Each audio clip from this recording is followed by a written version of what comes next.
deadly fright. Snow blanketed the small town of Frosthaven, muffling every sound but the crunch of boots on the frozen ground. Jessica Matthews shivered, adjusting her scarf as she followed her friends deeper into the forest. "I still think this is a bad idea," she muttered, her breath forming clouds in the frigid air. "Oh, come on," Mike said, his flashlight cutting through the darkness. "We've been telling the Christmas devil story since we were kids. Don't you want to know if there's any truth to it?" Jessica rolled her eyes but kept walking. Karen and Sam trudged ahead, carrying a thermos of spiked hot cocoa and a bundle of wood for the fire. The forest seemed darker than usual, the towering pines casting eerie shadows in the moonlight. The group finally reached their usual spot, a small clearing surrounded by ancient trees. Karen and Sam set up the fire, the flames quickly chasing away the cold. They sat in a circle, passing the thermos around and sharing laughs that felt forced in the oppressive silence of the woods. "All right," Mike said, rubbing his hands together. "Who's got a scary story? Or should I do the honors?" "Oh, please," Karen scoffed. "We all know you're just going to retell the Christmas devil story." "And why not?" Mike grinned. "It's the best one." Jessica hugged her knees to her chest as Mike began, his voice low and theatrical. "They say it started centuries ago, back when Frosthaven was just a tiny settlement. One winter, the townsfolk went hungry. Desperate, they turned to an old woodsman who lived deep in the forest. He promised to help, but only if they gave him their children." Karen groaned. "This is so dumb." Mike ignored her. "The townsfolk refused, of course. But that night, the children vanished anyway. All that was left were footprints leading into the woods and the sound of bells echoing in the air." A gust of wind swept through the clearing, making Jessica shiver. The fire flickered, and for a moment, the shadows seemed to stretch toward them. "They say," Mike continued, his voice dropping to a whisper, "that the woodsman became something else, something evil. Every Christmas, he returns to take more children. So if you hear bells in the woods, it's not Santa. It's him." A heavy silence settled over the group. Karen rolled her eyes, but Jessica couldn't shake the uneasy feeling creeping over her. "You're such a buzzkill," Karen said, breaking the tension. "I'm getting more cocoa." As she stood, a faint jingling sound echoed through the trees. Everyone froze. "Nice try, Mike," Karen said, though her voice wavered. Mike raised his hands. "Not me. I swear." The jingling grew louder, accompanied by a low, guttural ho-ho-ho that sent chills down Jessica's spine. "Is this part of the story?" Sam whispered. "No," Mike said, his face pale. "It's not."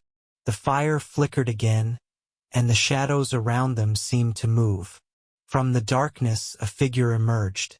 It wore a tattered red coat and hat, its face obscured by a thick beard and shadow. In one hand, it held a rusted hook, and in the other, a sack that dragged behind it, leaving a dark trail in the snow. "Naughty," the figure growled, its voice deep and unnatural. "Or nice," Jessica screamed as the figure lunged toward Karen, the hook glinting in the firelight. Karen tried to run, but the hook caught her leg, dragging her to the ground.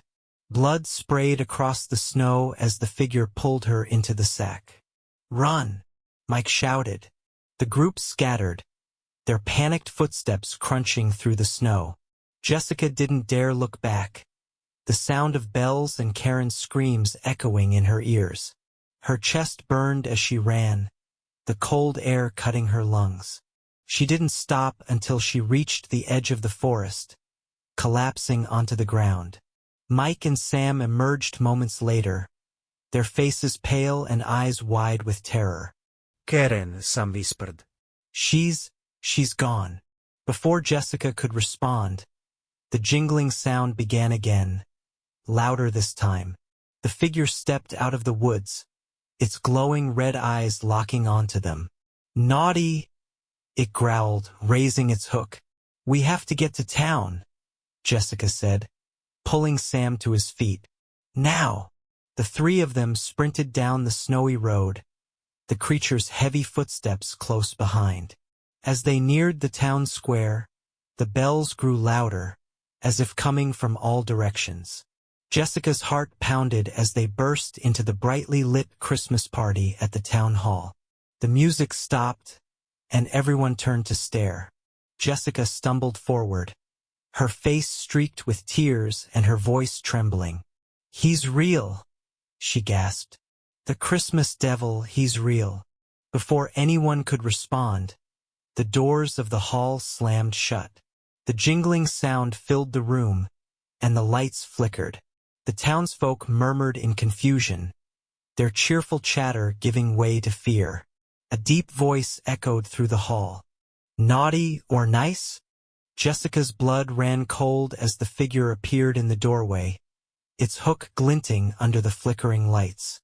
The town hall erupted in chaos. Families huddled together, children cried, and the mayor tried in vain to restore order. Jessica clutched Mike and Sam, her eyes locked on the horrifying figure in the doorway. The tattered Santa's coat it wore seemed soaked in something dark, and the air around it carried the metallic tang of blood. "Stay back!" Sheriff Miller shouted, raising his shotgun.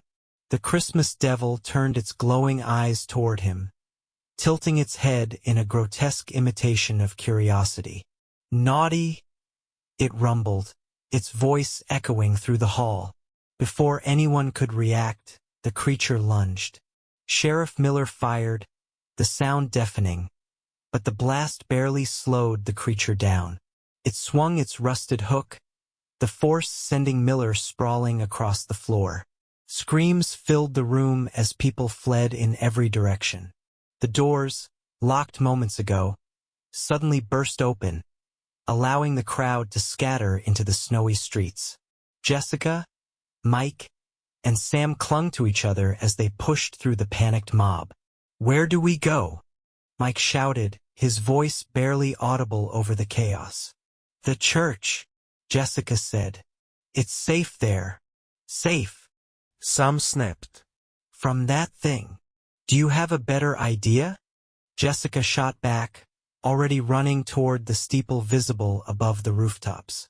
The others followed, their breaths fogging in the icy air. Behind them, the sound of bells grew louder, accompanied by the screams of those who hadn't escaped.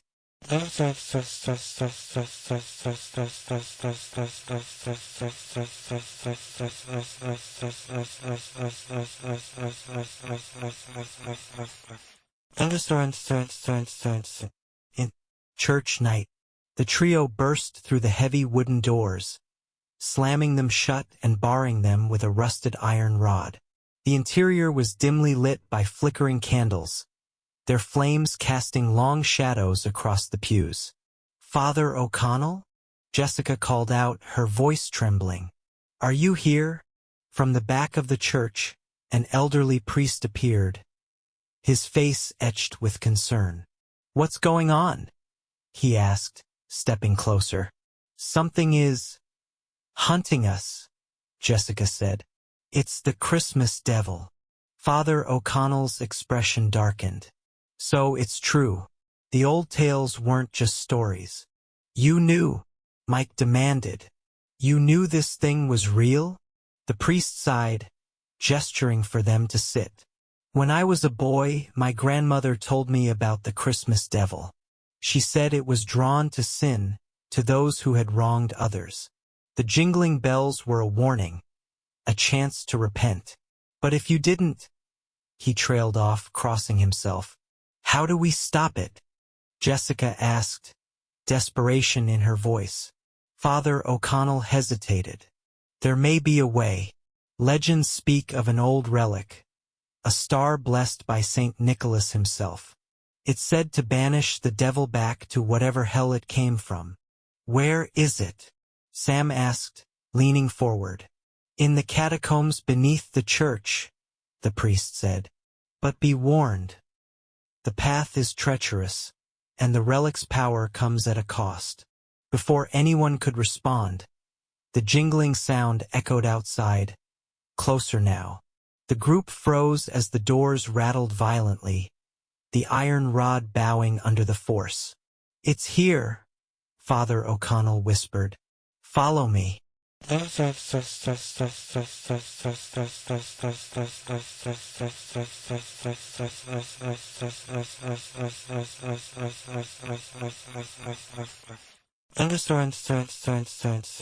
In catacombs night, the narrow staircase spiraled downward, the air growing colder with every step.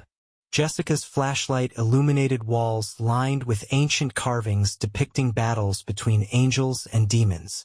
The jingling bells echoed faintly above them, a constant reminder of the danger stalking them. How much further? Mike asked, his voice tight with fear. Not far, Father O'Connell said, leading the way. They emerged into a cavernous chamber, the centerpiece a pedestal holding a brilliant golden star. Its light bathed the room in a warm glow, chasing away the darkness. That's it, the priest said. The star of Saint Nicholas. Jessica stepped forward, her hand outstretched. As her fingers brushed the relic, a surge of energy coursed through her. Visions flooded her mind. The woodsman's betrayal, his transformation, and the centuries of torment he had inflicted. What did you see? Sam asked, steadying her as she stumbled back. He's not just a monster, Jessica said, her voice trembling. He was cursed, and this star, it's the only way to free him. Before anyone could respond, the jingling sound filled the chamber. The Christmas devil stood in the doorway, its glowing eyes fixed on the relic. It took a step forward, and the air grew heavy with malice. Naughty, it growled, raising its hook. Jessica, use the star, Father O'Connell shouted. Jessica gripped the relic tightly, its light intensifying. The creature hesitated, as if sensing its power. You don't have to do this, Jessica said, her voice firm despite her fear. This isn't who you are. The creature tilted its head, its glowing eyes flickering. For a moment, the bells fell silent. But then, with a guttural roar, it charged. Jessica raised the star, its light erupting in a blinding flash. The Christmas devil screamed, the sound reverberating through the chamber. The light enveloped it, and as it faded, so did the creature. In its place stood a frail old man, his eyes filled with tears. "Thank you," he whispered before collapsing to the ground. The jingling bells fell silent, leaving only the sound of Jessica's ragged breathing. "It's over," she said, clutching the relic. But deep down, she knew the cost of its power was yet to be revealed. Jessica stood in the dimly lit catacombs, clutching the golden star as the frail old man, the creature freed from its curse, lay lifeless at her feet. Mike and Sam approached cautiously, their faces pale and eyes wide. "Is it over?" Mike asked, his voice barely above a whisper. Jessica didn't respond immediately. The relic in her hands felt warm, almost alive, pulsing faintly as if in rhythm with her heartbeat. The air in the chamber seemed to hold its breath, as if waiting for something. "I don't know," she finally admitted, "but we have to get out of here." Father O'Connell nodded solemnly, motioning for them to follow. "Come. This place is not safe." As they ascended the winding staircase, Jessica's mind raced. The visions she'd seen when touching the relic lingered.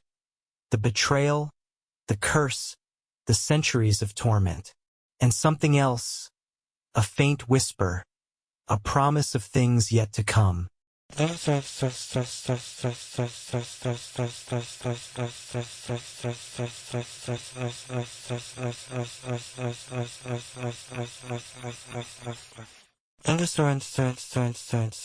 In church night, the group emerged into the main hall of the church. The once comforting warmth of the candlelight now seemed eerie, the shadows stretching unnaturally along the walls. Jessica placed the relic on the altar, its glow dimming slightly. "What happens now?" Sam asked, breaking the tense silence. Father O'Connell hesitated. "The curse is broken, but such dark magic does not simply disappear. There will be consequences." "What kind of consequences?" Mike demanded, his voice rising in panic. "We've done everything right. We stopped that thing." Jessica's grip tightened on the edge of the altar. "No," she said quietly. "We didn't stop it. We only changed it."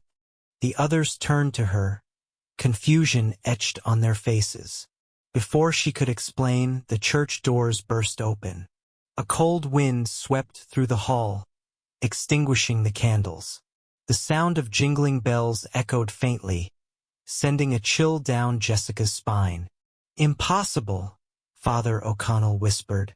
From the darkness outside, a figure appeared. It wasn't the same twisted creature that had hunted them before, but something else. A shadowy silhouette wrapped in chains that clinked with every step. Its eyes glowed with a cold, blue light, and in its hand, it carried a jagged shard of ice that seemed to pulse with dark energy. "The relic didn't destroy the curse," Jessica said, her voice trembling. "It transformed it." The figure stepped into the church, its presence oppressive. It raised a skeletal hand, and the relic on the altar flared to life, its light twisting and warping. Jessica stumbled back, clutching her chest as a sharp pain shot through her. "Jessica!" Sam shouted, catching her before she fell. "It's connected to me now," she gasped. "The star. It's part of the curse." The figure's voice boomed, low and resonant, filling the church. "The price of salvation is sacrifice." Jessica looked up, meeting the figure's glowing gaze. "What do you mean?" she demanded. "The curse must have a bearer," it said. "One who will carry its weight, keep its power from consuming the world. You freed the woodsman, but the darkness remains. It chooses you." "No!" Mike shouted, stepping between Jessica and the figure. "There has to be another way." The figure's chains rattled ominously. "The bearer must be chosen willingly. Refuse, and the curse will spread, consuming all in its path." Jessica's mind raced. She looked at her friends, at Father O'Connell, at the church that had offered them sanctuary. She thought of the people in Frosthaven, of the lives that would be destroyed if the curse were unleashed. I'll do it," she said, her voice steady despite the fear in her heart. "Jessica, no," Sam cried. "It's the only way," she said, turning to face them. "If I don't, this thing will destroy everything. I can't let that happen." The figure extended its hand, the jagged shard of ice glowing brighter. Jessica stepped forward, her heart pounding. As her fingers closed around the shard, a surge of cold energy coursed through her. The pain was excruciating, but she gritted her teeth, refusing to cry out. The figure began to fade, its chains unraveling and disappearing into the air. "The curse is bound to you now," it said. "Guard it well, or all will be lost." As the last of its form dissolved, the church fell silent. The relic on the altar dimmed, its light fading to a faint glow. Jessica collapsed to her knees, the shard still clutched in her hand. "Jessica!" Mike and Sam rushed to her side. She looked up at them, her eyes now glowing faintly with the same cold, blue light as the figures. "I'll be okay," she said, forcing a weak smile. "But I can't stay here." What are you talking about? Sam asked, tears streaming down his face. The curse is mine now, she said. If I stay, I'll put everyone in danger. I have to leave. Father O'Connell placed a hand on her shoulder. You're stronger than you know, my child. Go with God, and may He guide you. Jessica stood, her strength returning as the shard's power coursed through her. She hugged her friends tightly, tears streaming down her face. Take care of each other, she said. Without another word, she turned and walked out into the snowy night. The bells jingled faintly in the distance, a reminder of the burden she now carried. Years later, the story of the Christmas devil faded into legend, a cautionary tale told to children on cold winter nights. But in the darkest corners of the world, whispers persisted of a guardian who walked alone, bearing the weight of an ancient curse and protecting humanity from the darkness that lurked beyond the light.